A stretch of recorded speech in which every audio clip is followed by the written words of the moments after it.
So these are my stats my first year teaching.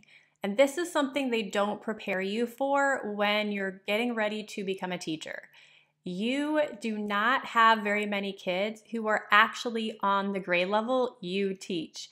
And that is so frustrating as a teacher because you want to deliver a fantastic lesson to your students, but you want them all to understand it because in a perfect world, they actually all have these prior skills, but they don't. So what we're talking about today is differentiation, how to do this at all the grade levels, all the different subject areas without needing extra planning time or prep. Because one of the things that we know about differentiation is if we had less students, we had more prep time, it would be a lot easier.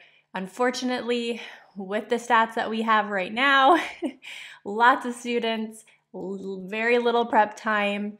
It's just really difficult. So these are the differentiation strategies I've learned over the years that have worked with large class sizes with students who are very different in ability level.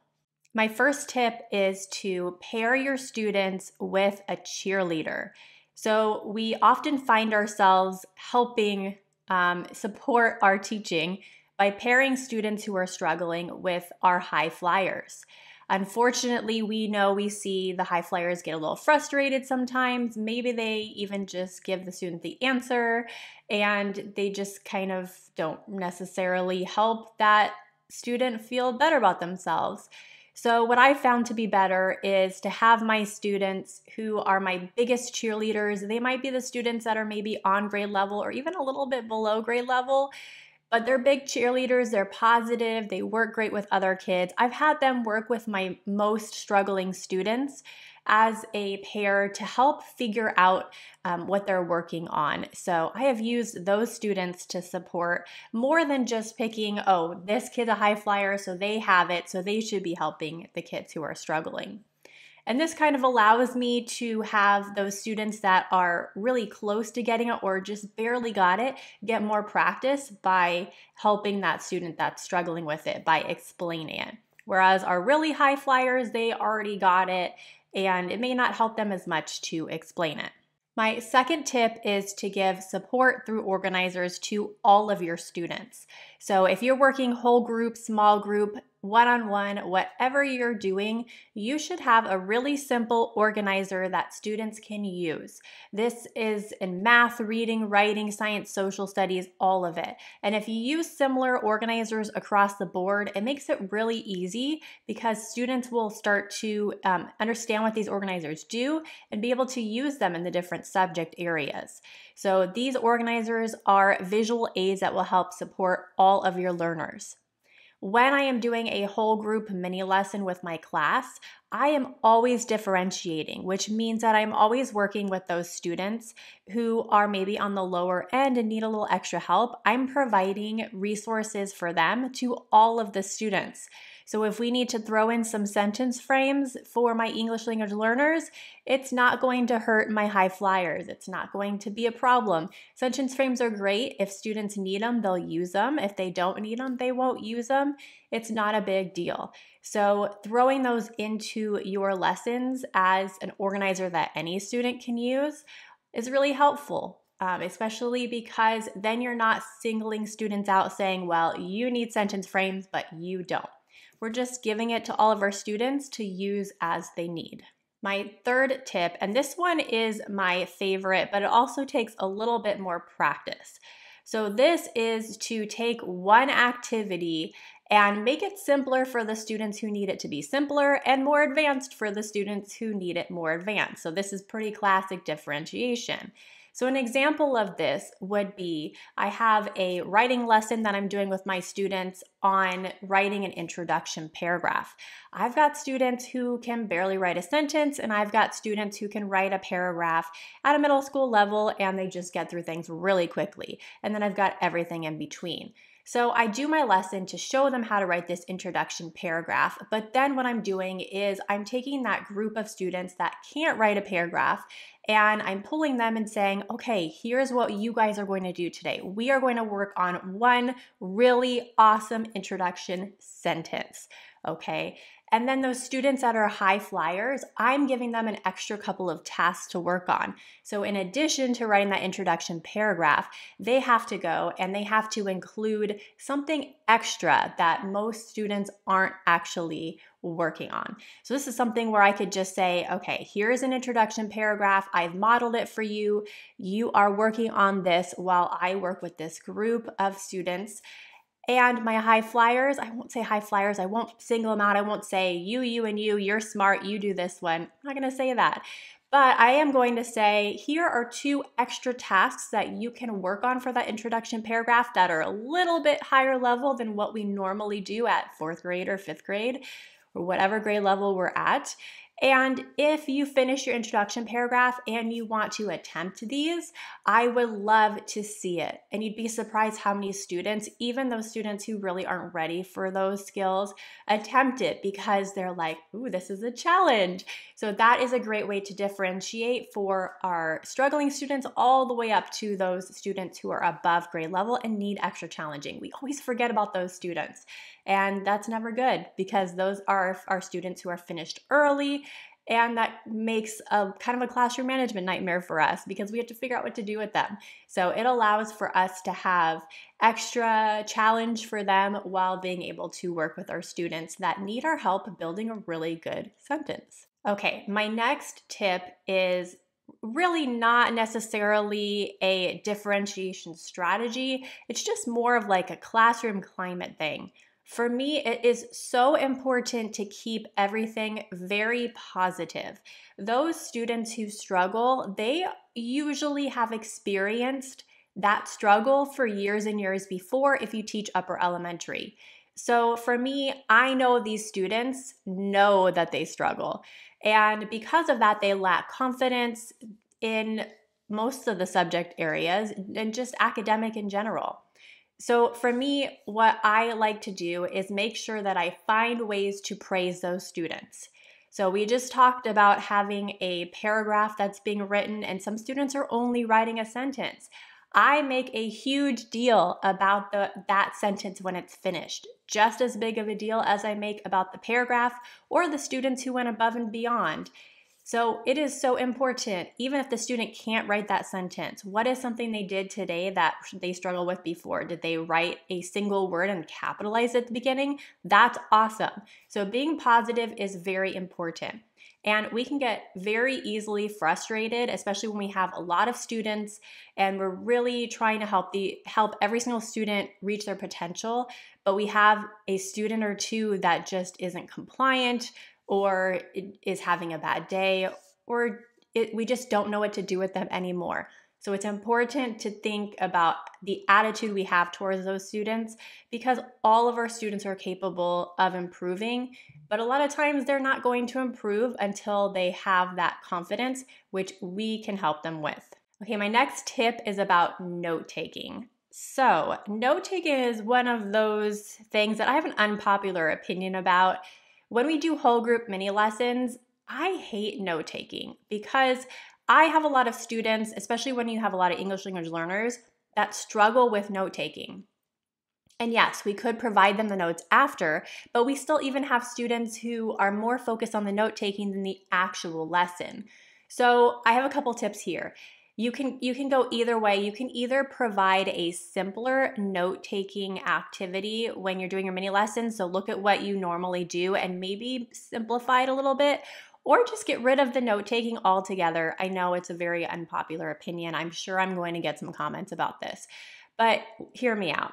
When students are taking notes, yes, they're retaining information, they're memorizing information, but if I'm doing a really actively engaging mini lesson, my students are shouting out things to me.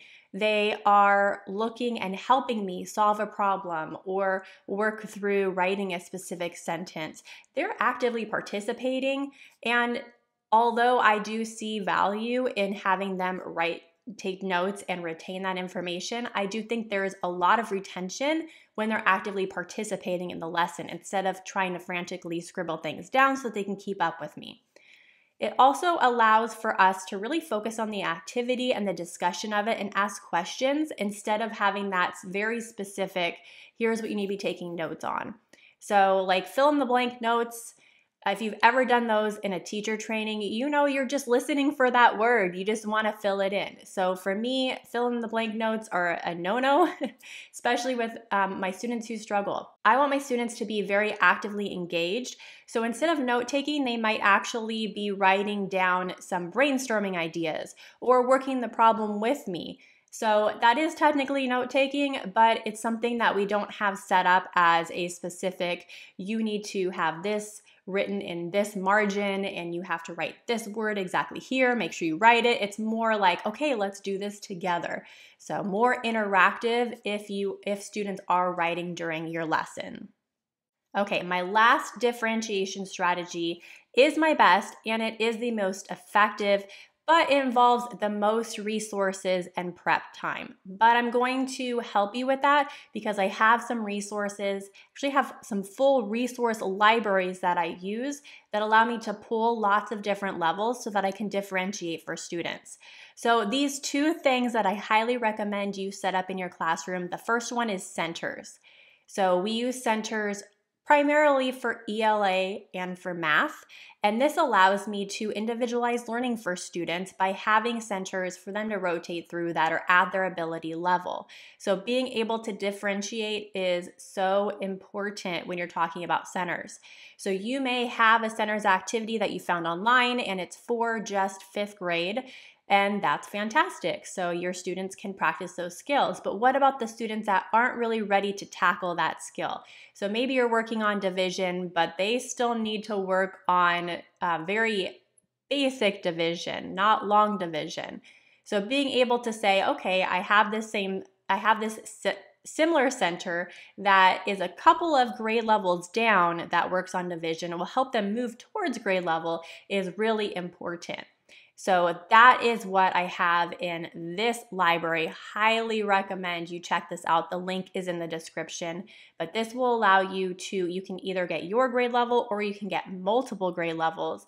And the multiple grade levels allows you to really easily differentiate for all students. The next thing that is really key in addition to centers is doing interventions. So this is actually something you could do during a center time or during independent work time. I love using this for writing especially. We know a lot about math and reading intervention because it's something that is usually encouraged in schools, and sometimes we rotate groups with other teachers. It's just usually something that's a part of our day. But writing interventions usually aren't. But writing is that subject where we really, really, really need intervention because our students are at very different levels, sometimes even more so than math and reading. So I use this resource for writing intervention, and this allows me to say, okay, I have a group of students who are really struggling with elaboration, or maybe our whole class is. I am going to differentiate and I'm going to stop my usual lesson, maybe for the whole group because everyone needs it. I'm going to pull this intervention, and that is differentiating for students too, because sometimes you're differentiating as a whole group. You're not just differentiating for like one student or a group of students. Sometimes you are saying, okay, we're going to stop where we're at in the writing process because every student in our class needs to learn about elaboration, needs to practice it. So we're going to pull this lesson and we're going to talk about intervention. Or you can pull it for small group, you can pull it for one-on-one. You can use these for that purpose. So intervention is a good way to spend 10 to 15 minutes on a particular topic that's going to help those students improve these minute skills. And so intervention's great in all types of learning, reading, writing, math, science, social studies, all of it. But I use it the most and get the biggest bang for my buck during writing. So the more that you can fit in things like centers and interventions, the easier it'll be for you to differentiate for students because you're giving your on grade level lesson, but you're working with those students on the skills they need for that lesson and slowly moving them towards it. And that makes the hugest difference. Okay, so that was a lot of information on differentiation. If you are interested in learning more about differentiation strategies, how I use engaging mini lessons and games in my classroom, make sure to subscribe because I have lots of new videos coming about those topics. Also, I'm going to link in the description to my resource libraries for centers, interventions, and more, because these are super, super helpful if you are trying to put that into place into your classroom, but you're finding that it is just taking you way too long to track down what your individual groups of students need. So this way you can just grab things quickly and just by looking at what students need in particular and put them into place in your classroom. I want to make this simple for you, especially with differentiation, because I think it is so key for your students, moving them towards grade level or at least showing improvements from where they're at, and also taking those students that need to be challenged and challenging them.